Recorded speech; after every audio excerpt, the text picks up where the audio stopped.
Olha, as aulas da rede municipal foram retomadas há exatamente um mês. E aí, como é que anda a participação dos alunos? Porque a gente sabe que as aulas estão sendo de forma remota ainda por conta da pandemia. A repórter Maria Maciel tem mais detalhes, né? E a gente quer saber, os alunos estão conseguindo acessar, estão tendo acesso à internet. A gente sabe que a dificuldade é grande, muitas pessoas não têm nem um celular que possa se conectar à internet para ter a aula. Qual é o resumo exatamente da Secretaria Municipal de Educação para essa situação das aulas remotas, Maria?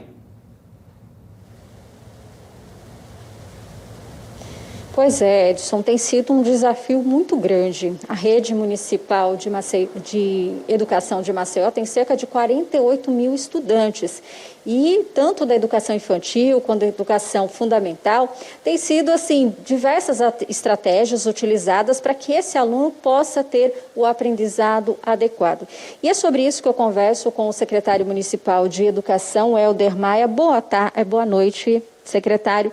Bom, o que tem sido utilizado? Como é que tem sido as aulas desses estudantes?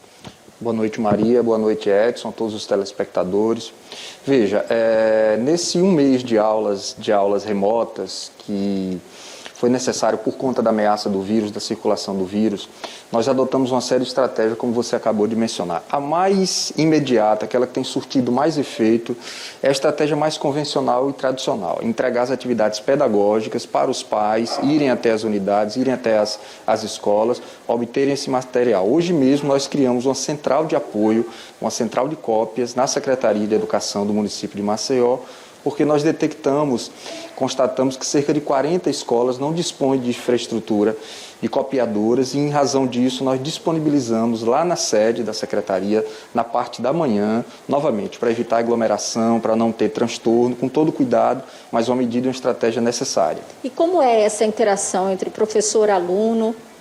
Os professores, eles têm um protocolo, eles trabalham hoje com o WhatsApp, com a rede. Infelizmente, até esse momento, por conta de uma série de obstáculos, nós não conseguimos disponibilizar ainda o app, o aplicativo, mas estamos trabalhando 24 horas nisso para desburocratizar e destravar alguns entraves e oferecer o quanto antes a internet patrocinada, o que se chama de dados patrocinados institucionais, que é o acesso por parte do estudante, mediante um aplicativo, que ele pode utilizar os recursos didáticos dentro da plataforma que nós em breve vamos disponibilizar. Aliado a isso, daqui a cerca de 2 semanas estará disponível também as primeiras gravações de aula no canal da UFAL, canal aberto da Universidade Federal de Alagoas.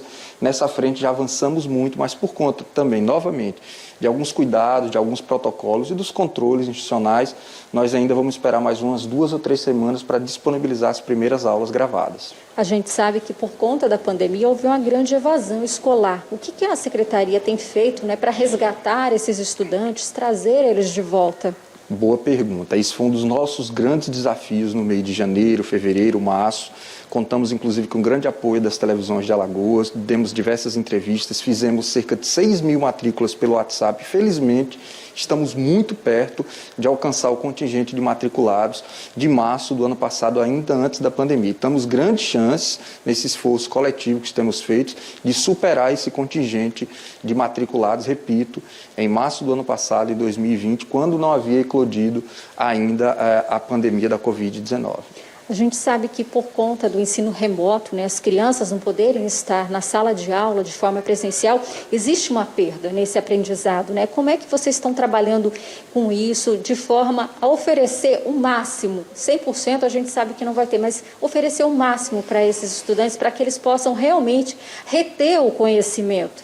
Isso é uma aflição muito grande da nossa parte. As crianças, quando são privadas da interação, do contato com os coleguinhas, do contato com os professores, parte do seu desenvolvimento emocional e intelectual, ele é atrofiado, é comprometido. Elas precisam, isso é um oxigênio fundamental para aqueles pequenininhos com 2, 3, 4, 5 anos de idade. Para os demais também, mas sobretudo para isso na primeira infância.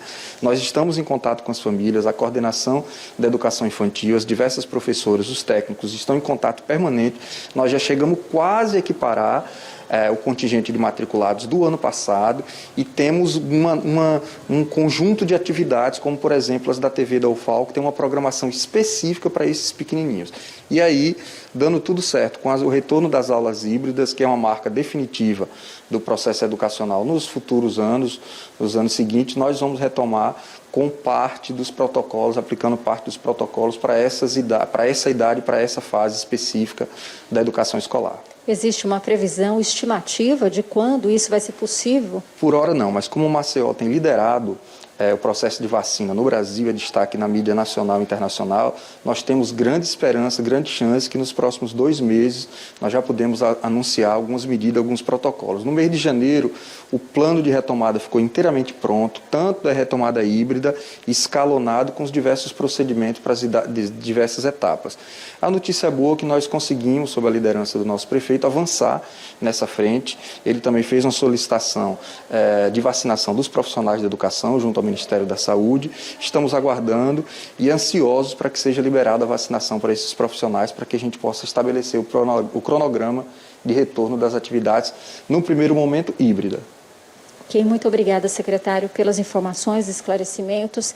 Então, é um desafio para todo mundo, desafio para estudantes, professores, mas nesse momento é o que temos. Então, é preciso trabalhar e, como o secretário afirmou, estão sendo utilizadas as estratégias possíveis através aí desse trabalho de impresso, agora com a TV, para que esses estudantes possam, sim, ter o seu aprendizado, acompanhar essas aulas, até que seja possível, então, esse retorno às salas de aula. Volto com você, Edson. Ok, Maria, eu só queria fazer mais uma pergunta ao secretário, que você pudesse fazer, por gentileza. Ele falou aí que, nesse primeiro momento, enquanto não tem essas aulas pela TV, está sendo utilizado o WhatsApp. A gente sabe que para alunos menores, né, prender a atenção é muito complicado, muito difícil. Eu acho que, numa entrevista mesmo, o próprio secretário falou aqui no Cidade, alguns meses atrás, que a Prefeitura tinha uma ideia, por exemplo, de certa forma, oferecer dados móveis, enfim, para que esses estudantes pudessem, né, enfim, acompanhar. A gente sabe que alguns, inclusive, nem celular tem, ou computador para acompanhar isso. Como é que ele está preocupado também com esse ponto? Porque, assim, nem todo mundo, mesmo assim, tendo essas opções, ainda está tendo acesso, né? E principalmente os alunos menores, né?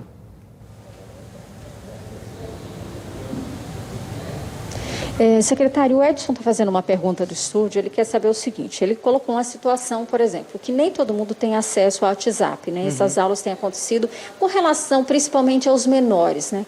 Havia essa expectativa de ofertar esses dados móveis para que todos os estudantes tivessem acesso e pudessem acompanhar. Como é que vocês estão fazendo isso? Esses estudantes, nesse momento, não têm esse acesso?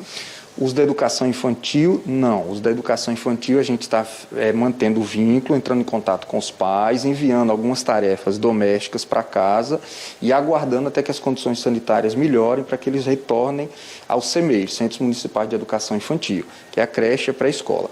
Há sim uma grande possibilidade de, nas duas ou três próximas semanas, a gente disponibilizar os dados móveis por meio do que se chama de dados patrocinados institucionais, que é um acordo com as 4 operadoras e a disponibilidade do app. Ocorre que tudo isso é preciso contratar, licitar, seguindo os padrões da transparência, da economicidade, da administração pública, e isso demora um pouco. Infelizmente,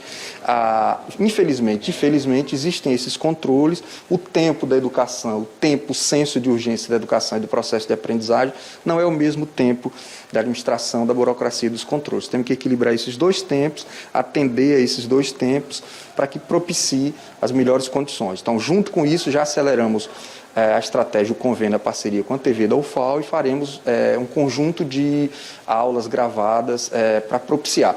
Aí sim, aí entra a educação infantil, porque a televisão, o acesso à televisão é mais ampliado do que o acesso à internet, ela tem maior capilaridade, maior presença doméstica na vida das pessoas, das famílias, e aí a gente mantém um vínculo com essas crianças. Mas não é o ideal, sabemos que não é o ideal, não estamos satisfeitos com essa situação. O mundo inteiro vive isso, especialmente o Brasil, em que as condições recrudesceram muito, a circulação do vírus recrudesceu muito, nós estamos acompanhando o último mês. O ideal é que essas crianças possam voltar, sobretudo os menores de 1 ano, 2, 3, 4 e 5, para o convívio e para a atividade dentro do CMEI, dentro da pré-escola e da creche, que eles retomam o contato, as interações, a alimentação escolar e todo um conjunto de competências que é necessário nessa fase da vida.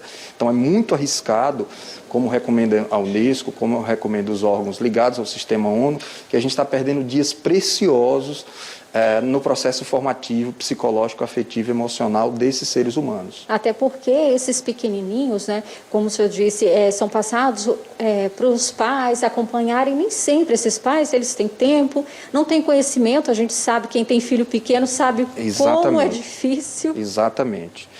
Nós temos, o prefeito já autorizou a construção de um conjunto de equipamentos de CMEIs durante o ano de 2021 e o ano de 2022. Eu mesmo já dei uma ordem de serviço e já tem outros construindo.